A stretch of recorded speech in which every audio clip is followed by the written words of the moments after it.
A very healthy morning, everyone. Welcome to the virtual classes of Oscar Public School. Subject Social Science, Class 6th, and I'm your social science teacher, Namisha. So I request all the students, please take out your social science book with the pencil. So children, we are just going to start today's class with the beautiful thought. The thought is education is the most powerful weapon and which you can use to change the world. Like education एक ऐसा powerful weapon है. Weapon means हथियार है जिसकी वजह से आप इस वर्ल्ड में, इस सोसाइटी में चेंजेस ला सकते हैं. So now as you know that कि कितनी इम्पॉर्टेंट है एजुकेशन हमारे लिए. So after this thought we have to going to start with the class. So students, this is your social science book and we are just continue the chapter number 1 of civics. And what is the name of our chapter? Understanding diversity. What is the name of this chapter? Understanding diversity. Students, you have already done this work, this question answers in your notebook, and in the last class we have already read about the social groups. We have already discussed about the social groups and how do we explain diversity. So बच्चे, in today class we are just going to start. So बच्चे, today's class we are just start with the date. So today is 26, 6, 24, 6 and 21.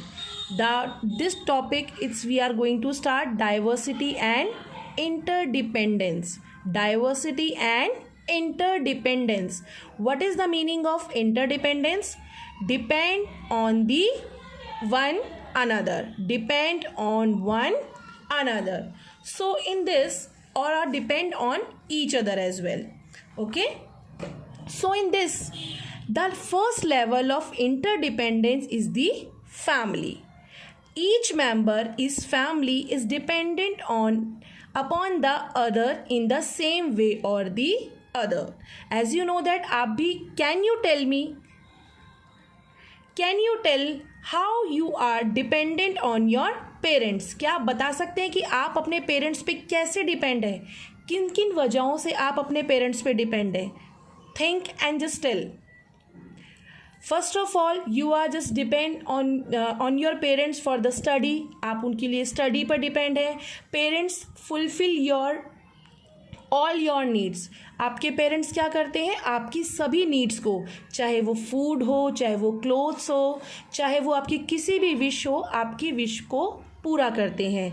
सो आप कहीं ना कहीं अपने parents पर अभी भी डिपेंड हैं. Okay. Within a social group, diverse types of activities are performed dependent on their skills, interest and education. बेटा, every social group, सभी social groups कहीं ना कहीं किसी ना किसी और पर वो कहीं ना कहीं डिपेंड रहते हैं. लाइक इसका एग्जाम्पल हम अभी पढ़ेंगे and it is very easy example. कैसे? The farmer grows crop not only for his family but also for the market. आपको पता है ना कि फार्मर्स क्या करते हैं? फार्मर्स सभी के लिए क्रॉप्स ग्रो करते हैं और वही क्रॉप्स और वेजिटेबल्स क्या करते हैं? आप सभी लोग खाते हैं, हम भी खाते हैं. ठीक है. पर क्या सिर्फ फार्मर अपने लिए ही क्रॉप्स ग्रो करता है? नो. वो क्या करता है? जो भी वो क्रॉप्स ग्रो करता है वो उसका कुछ पार्ट अपने पास रखता है और कुछ पार्ट मार्केट में सेल कर देता है, जिसको कि हम लोग परचेज करते हैं.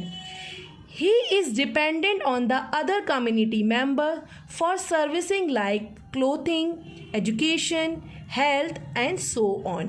उसी तरीके से फार्मर्स को क्या चाहिए? फार्मर्स ने तो हमें फूड प्रोवाइड करा दिया, लेकिन अभी फार्मर्स को कपड़े भी चाहिए. तो वो कपड़े क्या करेगा? कपड़े कहीं और से खरीदेगा. ठीक है. कपड़े, एजुकेशन, हेल्थ, उसके लिए वो किसी और पर डिपेंड है. ओके. ऐसे ही every person are dependent on the each other, यानी कि कहीं ना कहीं हम एक दूसरे पर इंटरडिपेंडेंट रहते हैं. People in the north, north means north area, north India. Okay, so north India में बेटा बहुत सारे स्टेट्स आते हैं, like Jammu Kashmir, Punjab, Haryana, Uttarakhand. Delhi is it's also in north, and then Uttar Pradesh. So basically peoples in the north are dependent on the south. South means South India ke states like Tamil Nadu, Odisha, some part of Maharashtra, Goa. These are come in the South India. Karnataka, Kerala. These are something as vice versa. Beta, what is that meaning of vice versa? Vice versa is a phrase. ये क्या है? एक phrase है जिसके बारे में हम अभी इसकी definitions पढ़ेंगे. We understand that the interdependence means depending on each other, यानी कि एक दूसरे पर निर्भर रहना. जैसे फार्मर्स कहीं ना कहीं हम पर डिपेंड है, क्योंकि हम उन्हें फूड, हम उन्हें क्लोथ्स और हेल्थ और एजुकेशंस प्रोवाइड कराते हैं.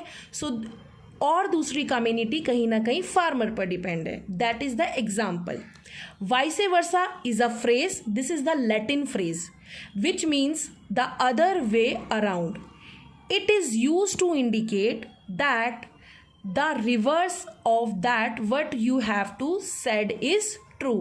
वाइस वर्सा का मतलब क्या कि या साउथ इंडिया के स्टेट्स नॉर्थ इंडिया को हेल्प करते हैं, नॉर्थ इंडिया के बहुत सारे स्टेट्स साउथ इंडिया में अपना प्रोडक्ट्स और अपने सामान गुड्स को सप्लाई करते हैं. So we both are dependent on each other, या फिर कह सकते हैं हम दोनों ही एक दूसरे पर इंटरडिपेंडेंट है. So beta, come to this. So so tea and coffee are grown in hilly areas. अच्छा students, tell me any two states जहाँ पर टी और कॉफ़ी इंडिया में सबसे ज़्यादा अच्छी मिलती हो. आपने 5th क्लास में भी पढ़ा होगा. Just think it. I am giving you a few seconds. जल्दी सोचिए कि कहाँ पर सबसे ज़्यादा टी एंड कॉफ़ी बहुत अच्छी मिलती है. 2 स्टेट्स के नाम बताइए. यस, अगर हम ईस्ट इंडिया साइड जाएं, ईस्टर्न इंडिया साइड जाएं, सो वहाँ पर आसाम की टी एंड कॉफ़ी बहुत ज़्यादा फेमस है. सेम एज दैट जब आप केरला में आते हैं तो केरला के स्पाइसेस, मसाले, और वहाँ पर बहुत अच्छी मसालेदार टी भी मिलती है. तो वहाँ इसीलिए भी केरला भी कहीं ना कहीं टी और कॉफ़ी के लिए फेमस है. And basically tea and coffee are grown in the hilly areas. Tea and coffee कहाँ ग्रो होती है? हिली एरियाज में. And supplied not only over the India but also to the world. यानी कि T and coffee ज़रूरी नहीं कि India में ही सप्लाई करते हो ये स्टेट्स. ये टी और कॉफ़ी इंडिया के साथ साथ पूरे वर्ल्ड में भी सप्लाई होती है. All this is due to concept of interdependence between different people and areas, cutting across different regions, states and boundaries. Basically बेटा, अभी मैंने आपको बताया all the countries, सभी कंट्री ऐसा करती है. इंडिया से बहुत सारे ऐसे गुड्स, बहुत सारे ऐसे सामान जो कि अब्रॉड जाते हैं और दूसरी कंट्रीज़ में जाते हैं. सेम एज दैट उधर की कंट्रीज से भी बहुत सारा सामान इंडिया में आता है. यही है कि ऑल अक्रॉस द वर्ल्ड, पूरे वर्ल्ड में सभी कंट्रीज़ आपस में एक दूसरे पर इंटरडिपेंडेंट हैं. With the onset of globalization, एक वर्ड यहाँ पर आया है globalization. What is that meaning of globalization? So हम यहाँ पे उसकी डेफिनेशंस पढ़ेंगे.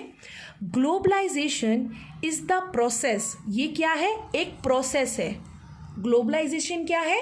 एक प्रोसेस है of interaction and integration among people, companies and government world wide. बेटा ग्लोबलाइजेशन क्या है? एक प्रोसेस है जहाँ पर पूरे वर्ल्ड की कंट्रीज़ आपस में इंटरेक्शन करते हैं, कंपनीज आपस में इंटरेक्शन करती हैं, पीपल्स आपस में इंटरेक्शन करते हैं।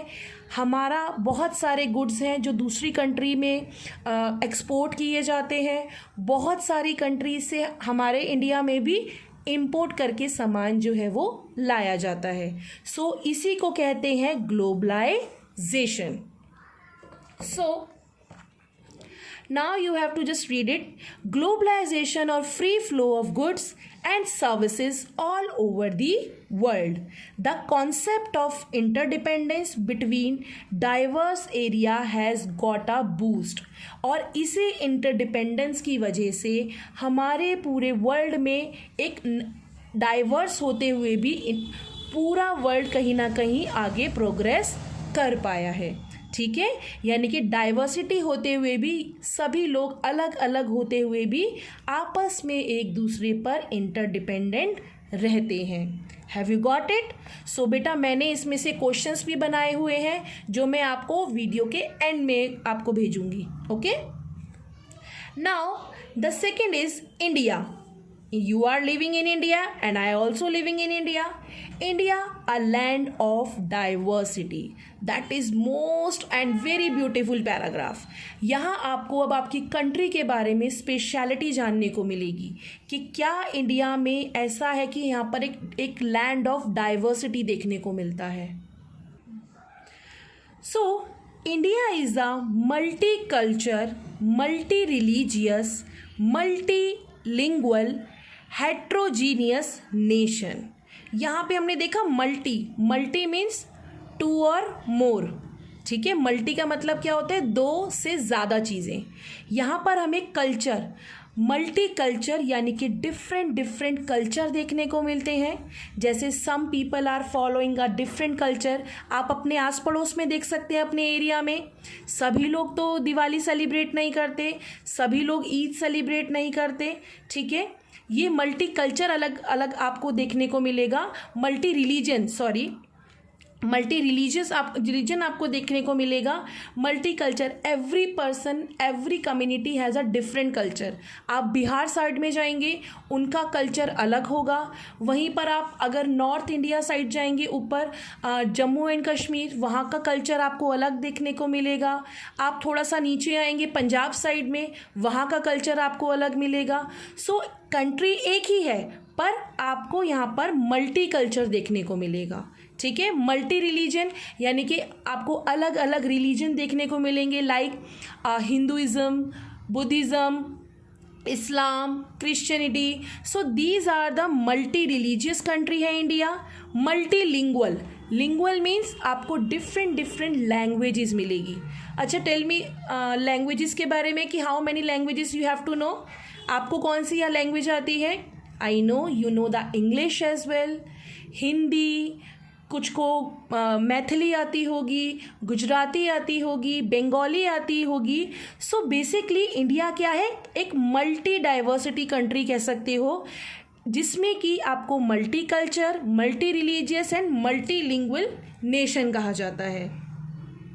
It has people with the different religious belief. सभी के रिलीजियस बिलीफ अलग है। कोई ईश्वर को मानता है, किसी का कोई जीसस क्राइस्ट को मानता है। ठीक है, कोई गुरु ग्रंथ साहिब की को मानता है।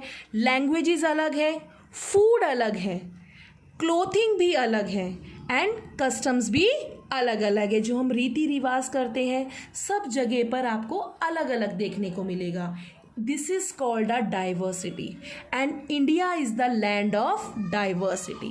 अपने आसपास ही देखो कितना डिफरेंट कल्चर है। किसी के शादी के रिचुअल्स अलग होते हैं, किसी के बर्थडे के रिचुअल्स अलग होते हैं। ठीक है, being such a vast country, vast means very big, vast means very big, बहुत बड़ी। Being such a vast country, India geographical terrain varies from mountain। अब हमने इंडिया के जोग्राफिकल फीचर्स को भी देखते हैं। हमें यहाँ पर माउंटेन भी देखने को मिलता है, सो प्लेन्स भी मिलते हैं। Tell me the mountain state जहाँ पे आपको माउंटेन देखने को मिलेंगे।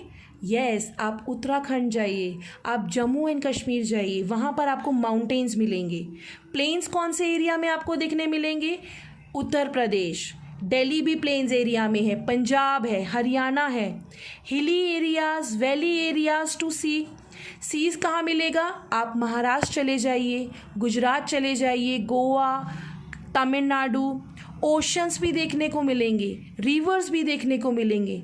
वाओ, सच अ डाइवर्सिटी, कि यहाँ पर आपको कितनी सारी डाइवर्स चीज़ें देखने को मिलती हैं। That is why India is very famous for its diversity. Given various this variation of food also, people's food and clothing differ from region to region। यानी कि आपने देखा कि रीजन टू रीजन के अकॉर्डिंग सभी के फूड भी different है, ठीक है, एंड डिफरेंट क्लाइमेट भी हैं, depending on the climate and availability of resources. Like अब आप देखें क्लाइमेट के अकॉर्डिंग आप फूड लेते हैं। अगर बाहर विंटर सीजन है तो क्या आप ठंडा खाना खाएंगे, ठंडी चीज़ें खाएंगे? नॉट एट ऑल, आप नहीं खाएंगे। अगर क्लाइमेट बाहर का कैसा है, ठंडा है, तो आप गर्म चीज़ें खाना प्रेफर करते हो। और अगर बाहर गर्म क्लाइमेट है, समर है या गर्म क्लाइमेट है, तो आप कैसा खाना आप कैसी चीज़ें खानी पसंद करोगे जो कि आपको ठंडा फील कराएं। Okay, so all that depend on the climate and availability of resources. Diversity is also visible in different languages spoken in different part of India। ये हमने कल भी डिस्कस किया था कि लैंग्वेजेस हमें according to the parts of India देखने को मिलती है। In the such some part of India people speak Punjabi, some part of India people speak Marathi, Hindi तो सभी जगह बोली जा रही है, basically Oriya, Kannada. Okay, India is a land of many religions, Hinduism, Islam, Christianity, Buddhism, Sikhism, Zoroastrianism etcetera. These are the religions of India जो हमें देखने को मिले हैं। तो name of few. Each religion has its own custom and practices. Her religion के बच्चे अपने ही अलग कस्टम्स हैं, अपने ही अलग प्रैक्टिसेस हैं। जैसे आप अगर साउथ इंडिया में जाएंगे तो वहाँ पर सबके घरों के बाहर आपको एक ब्यूटीफुल सी रंगोली देखने को मिलेगी। वहाँ का एक कल्चर है, वो उसी ट्रेडिशन को फॉलो करते हैं। वहीं पर आप नॉर्थ इंडिया में आएंगे तो नॉर्थ इंडिया का आपको अलग कल्चर मिलेगा। But despite these differences, there is a unity, very favorite word, unity among Indians। इतनी सब डिफरेंसेस होने के बावजूद भी इंडिया में यूनिटी देखी गई है। Like sari, the traditional attire is worn almost over India in different way. आप जानते हो आपकी मॉम भी साड़ी पहनती है, आपकी मदर साड़ी पहनती है, मम्मी हुई, आपकी सिस्टर हुई, आपकी चाची, मामी जी, जो भी है, जो लेडीज़ हैं आपकी फैमिली में, वो सभी को आपने देखा होगा वो साड़ी पहनती है। बट अगर आप किसी डिफरेंट एरिया में जाते हो तो उसी साड़ी को area according to the tradition हर लेडी अलग अलग डिफरेंट तरीक़ों से भी पहनती है। लाइक अगर आप बंगाल जाएंगे, वेस्ट बंगाल जाएंगे, तो जैसी साड़ी आपकी मॉम ने पहनी है साड़ी वही होगी, लेकिन उसको टाई करने का यानी कि बांधने का तरीका अलग होगा। वहीं अगर आप गुजरात जाएंगे तो वहाँ पर उसको पहनने का तरीका अलग होगा। Okay, so I will give you some homework कि आज सभी बच्चे नेट पर ये चीज़ देखेंगे कि कहाँ गुजरात में किस तरीके के ड्रेसिंग पहने जाते हैं, राजस्थान में क्या ड्रेसअप है, आप महाराष्ट्र में जाओगे तो वहाँ पर साड़ी को रैप करने का एक डिफरेंट स्टाइल है। People of hilly area dresses differently from those who desert area like Rajasthan. Exactly, अगर आप जम्मू कश्मीर या किसी भी हिली एरियाज़ में जाओगे तो वो आपको एक अलग तरीके के ट्रेडिशन वाले क्लोथ में दिखेंगे। वहीं पर अगर आप राजस्थान में आएंगे जो कि डेजर्ट एरिया है, बिल्कुल रेगिस्तान वाला एरिया है, तो वहाँ पर मैन एंड वुमेन दोनों का आपको ड्रेसिंग सेंस अलग मिलेगा। मैन क्या कर पहनते हैं, धोती एंड कुर्ता, और ऊपर एक बहुत सी टर्बन बांधते हैं, पगड़ी जिसे हम कहते हैं, और लेडीज़ बेसिकली घाघरा चोली पहनना पसंद करती हैं। और आपको पता है in the Rajasthan people are very very colour friendly, उनको मतलब डिफरेंट ब्राइट कलर्स पहनना बहुत पसंद होता है। Have you like it? I love that Rajasthani culture, बहुत अच्छा होता है। People of the flat land practices agriculture. बच्चे जो लोग फ्लैट एरिया में यानी प्लेन्स में रहते हैं वहाँ पर सबसे ज़्यादा एग्रीकल्चर की जाती है। That is why plain area is also called the food bowl of India. ये आप पढ़ेंगे आगे कहीं जाके। सो आपको मैं बता दूं, क्योंकि जो इंडिया का लैंड प्लेन एरिया है वो फ्लैट एरिया है जो कि फेवरेबल है एग्रीकल्चर के लिए। Okay, while those in the plateau region are involve in mining. So बेटा माइनिंग क्या होती है? Mining is a process. What is that? So हमने यूनिटी के बारे में पढ़ा था, अभी हम माइनिंग के बारे में पढ़ रहे हैं। Mining is the process. Mining क्या है? ये एक प्रोसेस है of getting mineral, metals etcetera out of the ground by the digging, यानी खुदाई के ज़रिए, ठीक है, किस मतलब डिगिंग या ड्रिल के कह सकते हो, या डिगिंग खुदाई करके ज़मीन के अंदर से मिनरल्स और मेटल्स जो हैं वो निकाले जाते हैं। उस पूरी प्रोसेस को कहते हैं माइनिंग। ठीक है, और यूनिटी हम ऑलरेडी पढ़ चुके हैं। Unity the coming together of people under the one theme, यानी कि सभी लोग इतने डिफरेंट होते हुए भी, अभी like I am living in Delhi, okay, but when I am giving I am just going to abroad, अगर मैं अब्रॉड जाऊंगी तो मैं ये थोड़ी कहूँगी आई एम फ्रॉम दिल्ली, मैं कहूँगी आई am from India.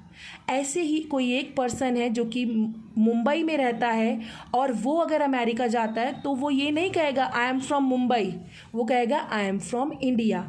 So different states होने के बावजूद भी we are come together as in unity. Got it? So बच्चे, I am just resting the class here only. So tomorrow we can meet with the other things. But before I am going to that, I will share you questions with you. You have to just answer at this. So this is the question worksheet. The first question is define diversity. बेटा yesterday I have already provide you a PDF. उसमें answers हैं, आप ये questions I am sending this, आपको ये आपकी notebook पे लिखने हैं। Define diversity, define globalisation, choose the correct options, ये हम बाद में करेंगे। ओके, सो अभी हमें सिर्फ ये 2 क्वेश्चंस करने हैं, define diversity and define globalization. So I hope you enjoying today's class. Thank you so much students.